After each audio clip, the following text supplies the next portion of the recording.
1 week after the Eclipse Games ended, House Rain stopped sleeping properly.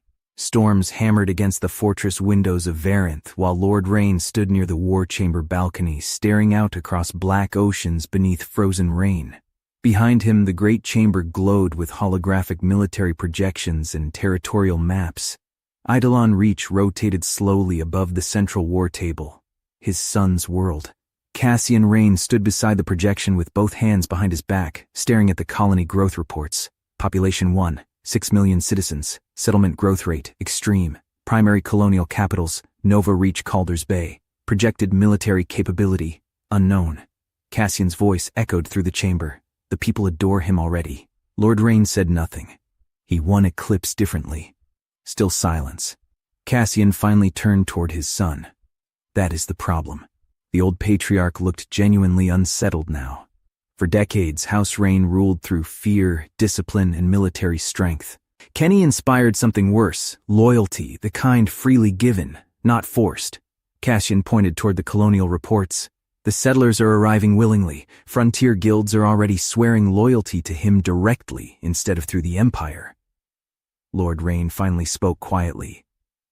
He threatened us. He meant it. The chamber fell silent again. Neither man liked saying that part aloud, because both understood the terrifying truth beneath Kenny's words. He was capable of doing it. Cassian folded his arms slowly. The Emperor is involved now. That made Lord Rain's expression darken instantly. He spoke privately with Kenny during the ceremony, and Kenny hid it from us. Lord Rain looked back toward the storm outside. He is being manipulated. Cassian shook his head slowly. No. That answer surprised even Lord Rain. The old patriarch stared at the planetary projection carefully. I think he already chose his own path. Silence. Then finally Lord Rain asked the question both had been avoiding. What do we do? Cassian remained thoughtful for several long moments, then quietly answered. We approach carefully. Lord Rain frowned immediately. Carefully? Yes. Cassian looked directly toward him. You spent years treating the boy like a weapon. His voice sharpened slightly. And now the weapon owns a planet, commands loyalty, and publicly despises us. Lord Rain's jaw tightened. Cassian continued. If we move aggressively, we push him directly toward the Empire. The room quieted again, because they both knew that possibility was becoming real. The old patriarch slowly walked around the war table. For now, we leave him alone. Lord Rain looked genuinely irritated. He threatened House Rain itself, and threatening him back now would be stupidity.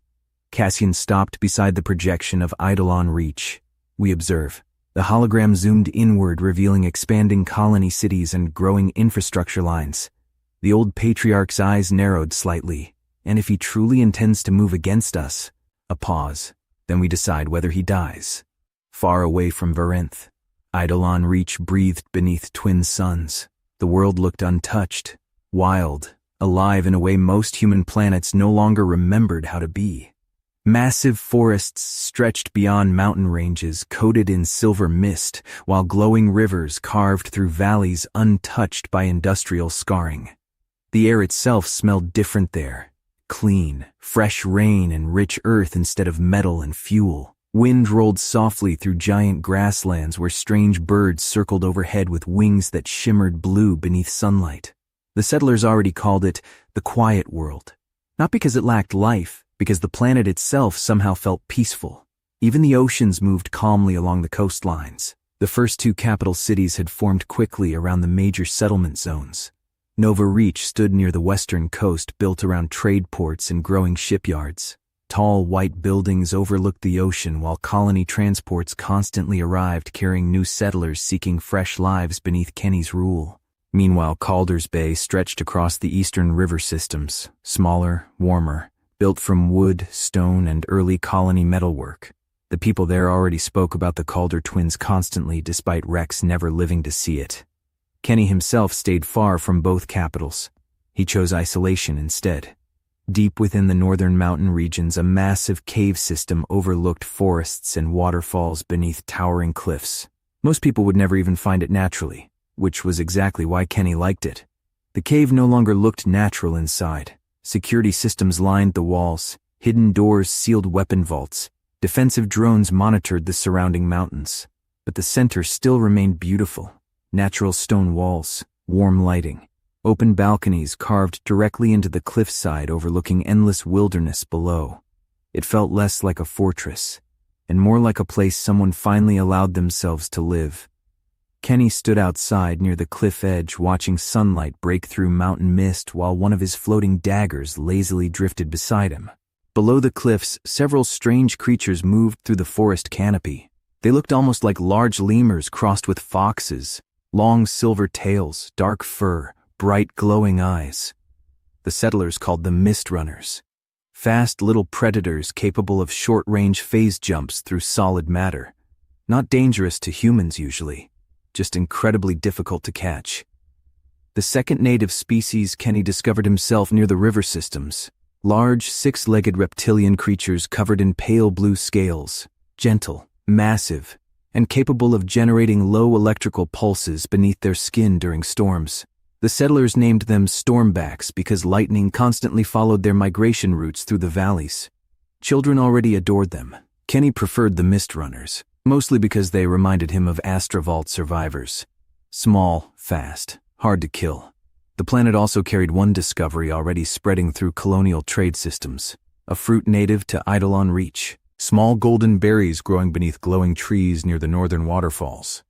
When eaten, the fruit temporarily heightened neural clarity and memory retention for several hours. Not hallucinogenic, not addictive, just sharpening. People described the sensation like suddenly remembering who they were supposed to become. The settlers called them dawn fruit. The Empire immediately tried purchasing agricultural rights. Kenny immediately refused. A transport vehicle eventually appeared climbing through the mountain pathways toward the cave entrance. Kenny already knew who it was before the doors opened. Pines stepped out first wearing relaxed civilian clothes instead of combat armor for maybe the first time in years. He looked healthier already, less tense. Lyra emerged beside him carrying travel gear over one shoulder.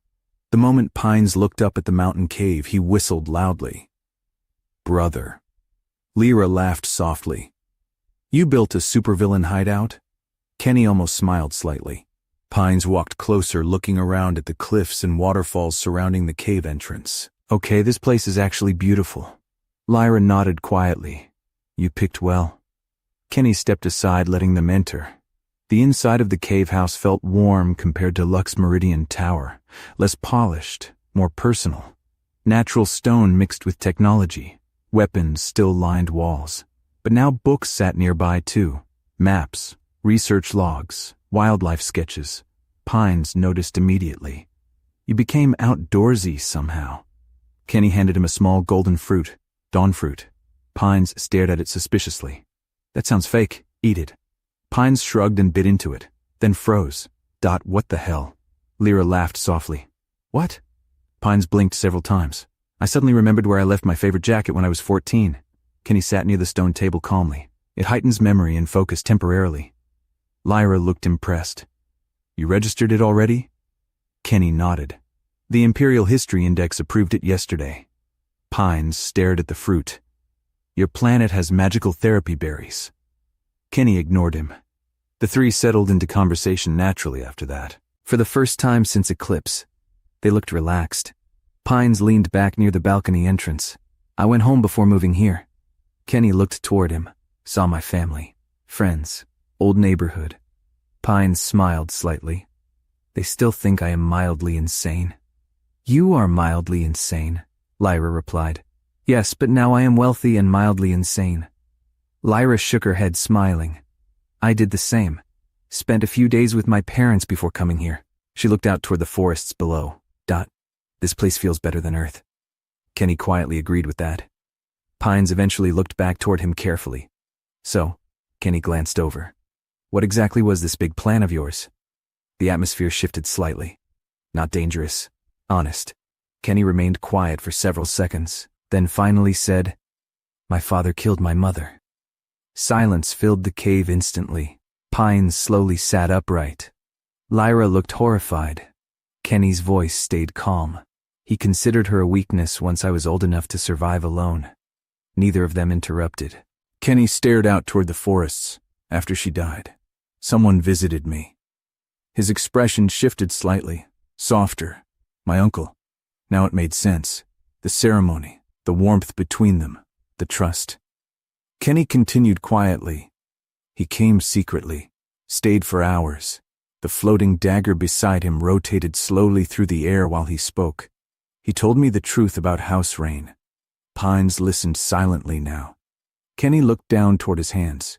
He told me about the disappearances, the political killings, the way they rule their worlds through fear. A pause. He also told me my father killed her. Lyra folded her arms tightly. Why would your uncle tell you all that? Kenny answered honestly. Because he loved her. The cave went still.